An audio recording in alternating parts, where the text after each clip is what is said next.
You could cook every single meal, plan every date down to the last detail, send every sweet good morning text, and rearrange your whole life around them, and they will still pull away. It is not because you did something wrong. It is not because you are not enough. It is because of something buried so deep inside them that even they do not fully understand it themselves. Today I am going to break this down for you completely, because once you truly see what an avoidant person is actually loyal to, everything will start to make sense. Every push and pull, every hot and cold moment, every sudden disappearing act, every almost relationship you have ever lived through, it will all finally click into place. If this is something you have been trying to figure out for a long time, type the word loyal in the comments right now. And if you want to understand people on a level most people never reach, subscribe, because we go deep here. We do not do shallow advice. We get to the real truth underneath it all. Let me start with something that might be uncomfortable to hear. The avoidant person in your life does not experience love the same way you do.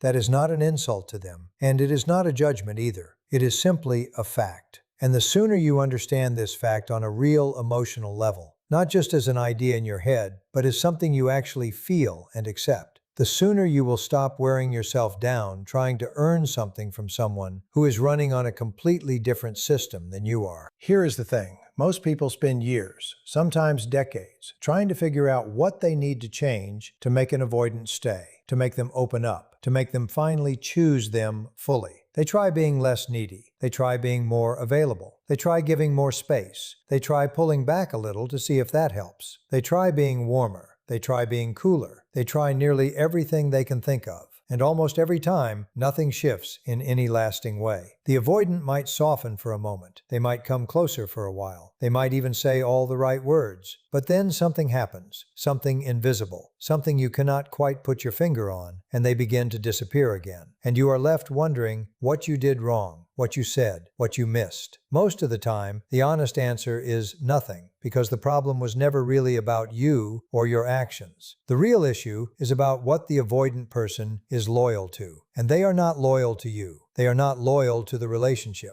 They are not even loyal to their own happiness in the way you might expect. They are loyal to one thing only, and that one thing is their sense of safety. Not your safety, theirs. This is where it gets interesting, because when people hear the word safety, they usually think of it as something positive. And it is. For most people, feeling safe in a relationship means being able to open up, being able to be vulnerable, being able to let someone in and trust that they will not be hurt. But for an avoidant person, safety looks completely different. For them, safety is not intimacy. Safety is distance. Safety is independence. Safety is the ability to function without needing anyone else. Safety, for an avoidant, is knowing they are in control of their own emotional state. And no person, no matter how amazing they are, can ever compete with that feeling of control. This is the core idea you need to hold on to. The avoidant is not choosing someone else over you. They are not choosing their hobbies over you. They are not choosing independence over you because they secretly hate commitment. They are choosing all of these things because those things feel safe to them. And you, as someone who wants closeness, who wants real intimacy, who wants genuine emotional connection, you represent the very thing that feels unsafe to their nervous system. Not because you are bad, not because you are doing anything wrong, but because real closeness itself feels like a threat to them. Sit with that for a second. Real closeness feels like a threat. That is exactly what you are up against. And you cannot love someone out of a threat response. You cannot cook enough meals. You cannot send enough thoughtful messages. You cannot show up in enough beautiful ways to stop someone from feeling threatened by the very thing you are offering them. This is the sad irony of loving an avoidant person. The more love you pour in, the more threatened they feel. The more you show up, the more they pull back. The more you try to close the distance, the faster they create even more distance between you. It is not personal, even though it feels deeply personal. And that feeling, that painful feeling of doing everything right and still losing someone anyway, is what quietly breaks people who love avoidant partners. So let us go even deeper, because I do not want you to just skim the surface of this idea. I want you to understand where it actually comes from, because that is where the real insight lives. Avoidant attachment does not appear out of nowhere. It is not some character flaw someone was simply born with.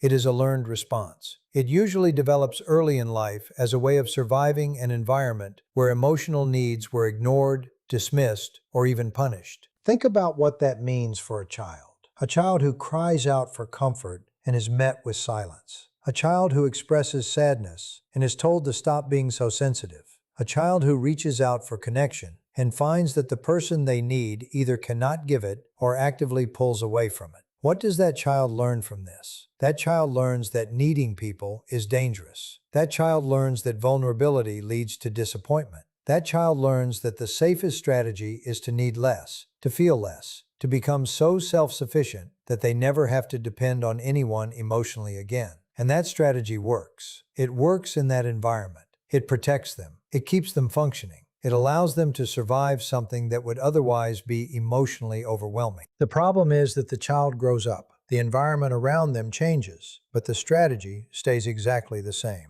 And now you have an adult walking around who has trained themselves on a deep nervous system level to link emotional intimacy with danger. Then they meet someone wonderful, someone warm, someone who makes them feel things they have never let themselves feel before. And for a moment, it feels incredible, because they do want it. A part of them is genuinely starving for connection. They do not want to be alone. They do not want to spend their whole life never letting anyone in. They are human beings with human needs, just like everyone else. But the closer things get, the louder the alarm bells start ringing inside them. And that alarm is not rational. It does not respond to logic. It does not respond to love. It responds to one thing only, and that is perceived threat. And closeness registers as a threat to their nervous system. So what happens next? They do exactly what their whole internal system has been trained to do. They create distance. They become unavailable. They suddenly get busy. They start noticing flaws in you that never used to bother them. They pull back emotionally. They begin questioning the relationship. They convince themselves that maybe this is not right after all, that you are not the right person,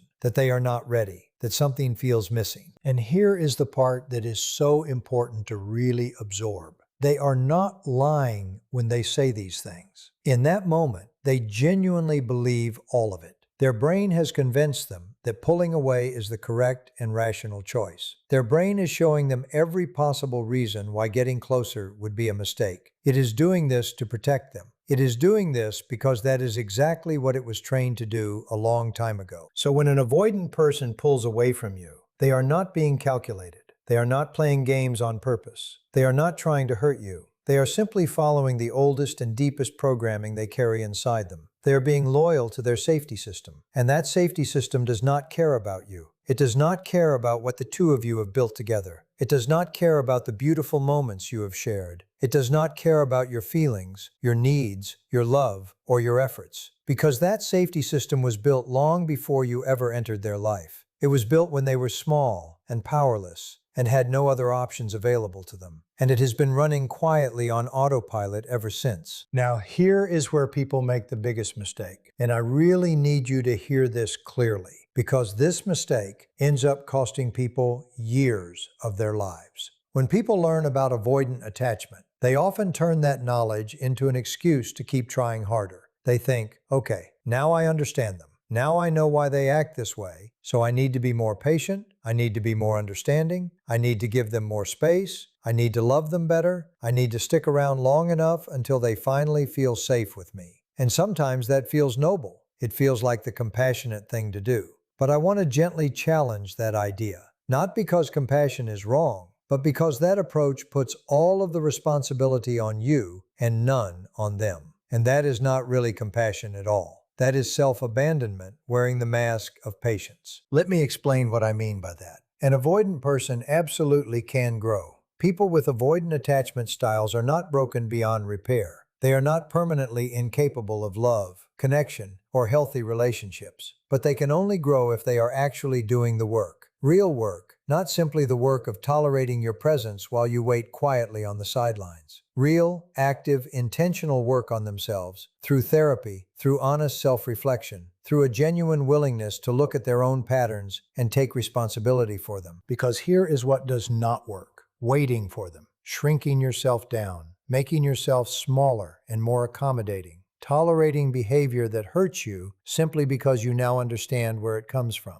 Understanding someone's pain does not mean you are required to absorb it. Understanding the source of someone's unavailability does not mean you have to accept that unavailability forever. Those are two completely different things, and so many people blend them together without realizing it. They believe that because they now understand the wounds behind the avoidance, they must be the one to heal those wounds by staying, no matter how they are being treated in the process. But here is the truth you need to hold on to instead. You cannot heal someone else's attachment wounds for them. You cannot love someone into security. Love alone is not enough to override a nervous system that has spent decades learning to link intimacy with danger. What actually creates change in an avoidant person is not a more patient partner. What creates change is the avoidant themselves deciding they want to change, and then doing the real hard work of that change, with professional support, with consistent effort, over an actual stretch of time. It does not happen simply because someone waited around long enough for them to get there. Now let us talk about the thing nobody really wants to talk about, the push and pull cycle.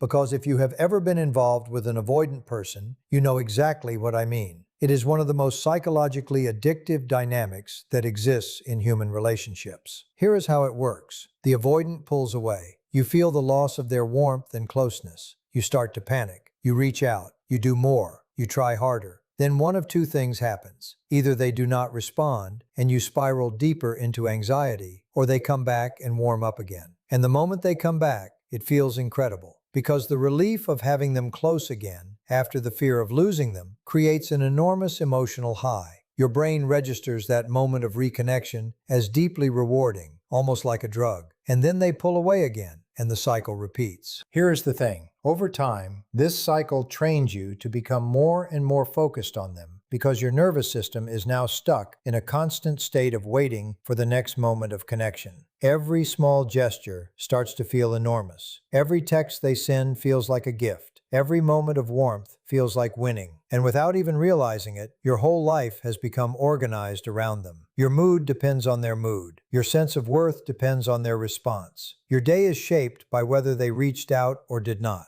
Meanwhile, they are getting exactly what their system needs: closeness when they want it, distance when they want it, and full control over the emotional temperature of the relationship at all times. And you allow it, not because you are weak, not because you are foolish, but because this cycle is genuinely addictive. It activates the same reward pathways in your brain that substance addiction does. The unpredictability, the intermittent reward, the highs and the lows. None of it is designed on purpose, but functionally, it works to keep you hooked. The only way out is to see it clearly, name it for what it is, and refuse to keep participating in it. That is one of the hardest things a person can do while they are still deep inside the dynamic, because leaving does not feel like freedom in the moment. It feels like loss. It feels like giving up on something real. It feels like abandoning someone you love, right when they need patience the most. But what is actually happening when you walk away is that you are choosing yourself. You are deciding that your need for consistent love and connection matters just as much as their need for emotional safety. And it does. Your needs are valid.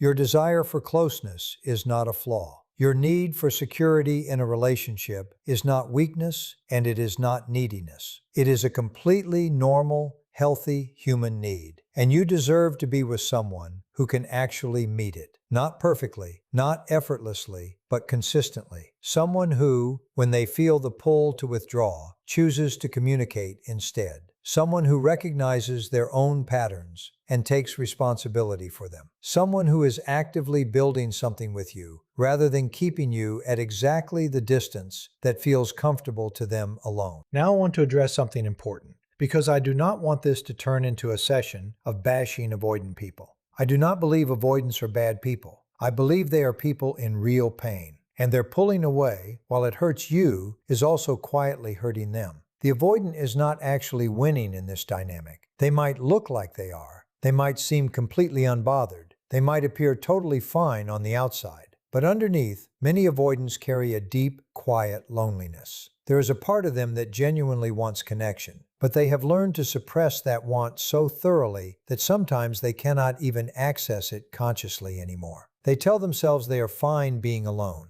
They tell themselves they do not need anyone. But there is a real difference between not needing people and being cut off from your own needs. Avoidants have often learned to disconnect from their needs so effectively that they do not feel the loneliness until everything goes quiet, until there is no distraction left, until it is just them alone with themselves. And in those quiet moments, many avoidants feel an ache they cannot fully explain, an emptiness that does not match how much they claim to value their independence. That ache is the part of them that wants exactly what everyone wants: love, safety, belonging, being truly known by another person, and being loved anyway. They want it. They are just deeply, deeply afraid of it. And that fear ends up running their whole life. That is heartbreaking, both for them and for the people who love them. But heartbreak does not mean you should stay in a dynamic that is slowly wearing down your self-worth. Having compassion for someone does not mean sacrificing yourself for them. You can understand someone's pain and still choose to remove yourself from a situation that keeps hurting you. Both of these things can be true at once. Now let me talk about what you can actually do, because I do not want to leave you with just an explanation. Understanding is important, but it is not enough on its own. You need to know what to actually do with this understanding. The first thing is to stop trying to outgive the avoidant. I know this feels counterintuitive,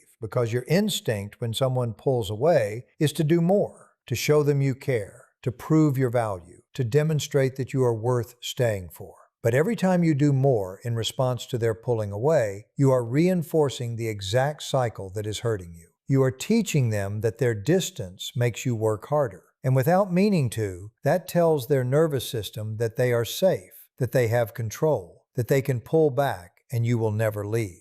And while that might feel reassuring to them in a short-term way, it actually lowers their respect and attraction over time, because people rarely value what they never have to show up for. People do not value relationships where all the effort comes from one side. That is simply human psychology, and it applies to everyone, avoidance included. The second thing is to get clear on what you actually need, not what you think you should need, not what feels realistic given who this person is, but what you genuinely need to feel loved, valued, and secure in a relationship. Write it down if you have to. Say it out loud if that helps. Own it without apologizing, because your needs are real and they matter. Then ask yourself honestly whether this person is meeting those needs. Not whether they could theoretically meet them someday if they did the work, but whether they are meeting them right now, in real life. If the answer is no, that is important information, and it is information you are allowed to act on. The third thing is to invest in yourself, the same way you have been investing in them.